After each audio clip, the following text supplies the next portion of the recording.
सोचिए, आपने पूरे साल मेहनत की, बोर्ड एग्जाम्स दिए, रातों की नींद सैक्रिफाइस की और फिर पता चले आपके मार्क्स किसी साइबर सिक्योरिटी फ्लॉ की वजह से मैनिपुलेट हो सकते हैं। 1.8 मिलियन स्टूडेंट्स, एक प्राइवेट कंपनी और सिक्योरिटी सिस्टम्स में इतने बड़े लूपहोल कि एक 19 साल का स्टूडेंट उन्हें एलिजिडली 1 घंटे के अंदर डिटेक्ट कर लेता है। मैं हूं रिताना मित्तल और आज बात करेंगे सीबीएसई के on screen marking system controversy की, जिसे लेकर राहुल गांधी ने भी अब सीरियस सवाल उठाए हैं। 2026 बोर्ड एग्जाम के साइकिल के लिए सीबीएसई ने एक नया डिजिटल इवैल्यूएशन सिस्टम इंट्रोड्यूस किया था, जिसे कहा था ऑन स्क्रीन मार्किंग यानी OSM। इस सिस्टम में फिजिकल आंसर शीट्स चेक नहीं होती, स्टूडेंट्स की कॉपी स्कैन होती है और फिर एग्जामिनर्स के पास ऑनलाइन पोर्टल पर डिजिटली मार्क होने जाती हैं। इस पूरे सिस्टम को हैंडल करने की रिस्पॉन्सिबिलिटी दी गई एक प्राइवेट कंपनी को, कोएम्प्ट एड्यूटेक प्राइवेट लिमिटेड, और इनका प्लेटफॉर्म था ऑन मार्क। सुनने में ये सिस्टम मॉडर्न और एफिशिएंट लगता है, लेकिन कंट्रोवर्सी तब शुरू हुई जब एक टीनेजर ने इसके अंदर allegedly shocking security flaws discover किए। रिपोर्ट्स के मुताबिक फरवरी 2026 में 19 साल के साइबर सिक्योरिटी रिसर्चर निसागर अधिकारी, जो खुद अपने क्लास 12 बोर्ड्स दे चुके थे, उन्होंने क्यूरियोसिटी में पोर्टल का कोड इंस्पेक्ट करना शुरू किया और जो उन्होंने क्लेम किया उसने सबको शॉक कर दिया।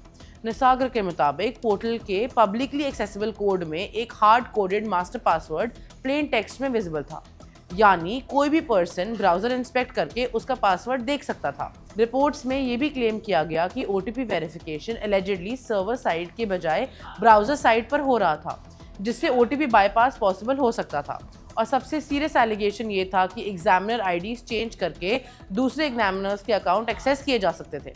सिंपल लैंग्वेज में समझाएं तो अगर ये फ्लॉज रियल और एक्सप्लॉइटेबल होते तो थ्योरेटिकली मार्क्स मैनिपुलेशन तक पॉसिबल हो सकता था।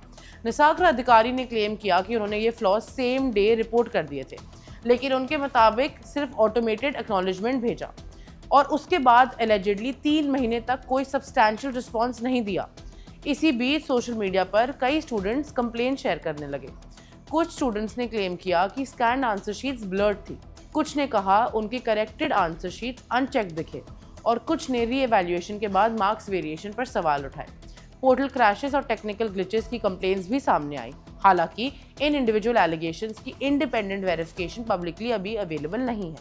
अब सीबीएसई ने भी इस कंट्रोवर्सी पर क्लैरिफिकेशन दी। सीबीएसई का कहना है कि जो पोर्टल एलिजिडली एक्सेस हुआ वो सिर्फ एक इंटरनल टेस्टिंग एनवायरनमेंट था और एक्चुअल प्रोडक्शन इवैल्यूएशन सिस्टम अलग था। सीबीएसई ने कहा कि रियल इवैल्यूएशन सिस्टम कॉम्प्रोमाइज नहीं हुआ, लेकिन निसागर अधिकारी ने सीबीएसई का इस एक्सप्लेनेशन को डिस्प्यूट किया है, यानी दोनों साइड से क्लेम्स अभी भी कंटेस्टेड है। लेकिन कंट्रोवर्सी यहीं खत्म नहीं होती। रिपोर्ट्स के मुताबिक कोएम्प्ट एड्यूटेक का पुराना नाम था ग्लोबरेना टेक्नोलॉजी प्राइवेट लिमिटेड और ये कंपनी वही है जो 2019 तेलंगाना इंटरमीडिएट एग्जामिनेशन कंट्रोवर्सी से जुड़ी थी। उस कंट्रोवर्सी में रिजल्ट एरर्स और टेक्निकल फेलियर्स के बाद मैसिव आउटरीच हुआ था। सिविल सोसाइटी ग्रुप्स और एक्टिविस्ट का क्लेम था कि उस क्राइसिस के दौरान 32 बच्चों की डेथ हुई। हालांकि इन एलिगेशंस का कोई final judicial determination officially establish नहीं हुआ। अब इसी बैकग्राउंड की वजह से सवाल उठ रहे हैं कि आखिर इतनी कंट्रोवर्शियल हिस्ट्री वाली कंपनी को सीबीएसई जैसे मैसिव नेशनल प्रोजेक्ट का कॉन्ट्रैक्ट कैसे मिला। रिपोर्ट्स में ये भी एलिगेशन सामने आए कि कोएम्प्ट ने allegedly evaluation work to another company Code Tantra tech solutions को सब कॉन्ट्रैक्ट कर दिया और क्रिटिक्स ने कहा कि ये ओरिजिनल कॉन्ट्रैक्ट कंडीशंस के अगेंस्ट हो सकता है। अप्रैल 2026 में सर्वर्स क्रैश होने की रिपोर्ट्स भी सामने आई, जिसने एवैल्यूएशन प्रोसेस को टेम्परेरी डिस्टर्ब कर दिया। अब कांग्रेस लीडर राहुल गांधी ने भी इस इशू को अग्रेसिवली रेज किया है। राहुल गांधी ने सवाल उठाया है, आखिर कोएम्प्ट को कॉन्ट्रैक्ट किस बेसिस पर दिया गया, क्या बैकग्राउंड चेक्स प्रॉपर्ली किए गए थे और क्या प्रोक्योरमेंट प्रोसेस में किसी तरह की इरेगुलरिटीज हुई। राहुल गांधी ने इंडिपेंडेंट जुडिशियल इंक्वायरी और SIT इन्वेस्टिगेशन की डिमांड की है। साथ ही इंटरनेट फ्रीडम फाउंडेशन यानी IFF ने मिनिस्ट्री ऑफ एजुकेशन और CERT/in को लेटर लिखकर ट्रांसपेरेंट ऑडिट और इन्वेस्टिगेशन की डिमांड की है। फिलहाल इस कंट्रोवर्सी में कई क्लेम्स और काउंटर क्लेम्स सामने आ रहे हैं। सीबीएसई के एलिगेशंस को डिनाई कर रहा है, साइबर सिक्योरिटी रिसर्चर अपने फाइंडिंग्स पर स्टैंड कर रहे हैं, ऑपोजिशन इन्वेस्टिगेशन की डिमांड कर रही है।